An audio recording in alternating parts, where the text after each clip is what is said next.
let's talk about taking on debt prior to purchasing a home.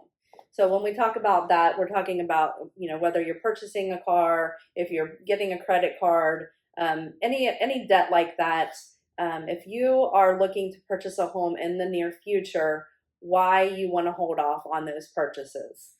Yeah, so the mortgage industry is so heavily regulated. There's so many guidelines and limits on how much you can purchase, how much debt you can have versus how much income you make. So it's really important that if buying a home is one of your top priorities, that you make it your number one priority and you do that first. Because you can always buy the car after the house. You can always get a credit card after you buy the house and the car, but you can't always buy the house after you buy a car, open up a credit card.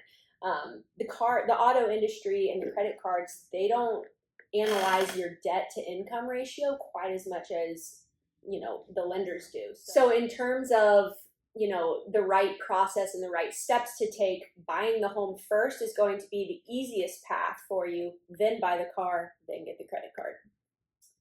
Yes, and that debt to income ratio is crucial when it comes to purchasing because you want to qualify for the most amount for your home and then kind of down figure out what you can afford and then figure out what you want to spend and then you're in the driver's seat through the whole process Right. versus playing catch up if you have that debt ahead of time and then we got to figure out what we got to pay off and how long it's going to take. So Right. definitely, if you're in the market within the next 6 months or a year or whatever that you're wanting to purchase a home, it's never too early to reach out to a lender to kind of run numbers with them and then definitely do your homework ahead of time.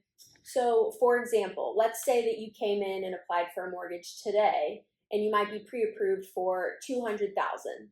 Okay. Now, let's say that a month from now you decide to buy a car and you haven't found a house yet. So you go open up a new auto loan, and now you're ready to buy the house, but now your pre-approval has dropped, and you can only afford a house worth 125,000. That's a significant drop in approval amount and a complete game changer in terms of today's prices, today's inventory. So, just back to the main point here, it's really important to get the house first and then get the car. Yeah, so if you have any questions and you're thinking about, in the future here, purchasing a home, definitely reach out to one of us and we'll get all of your questions answered.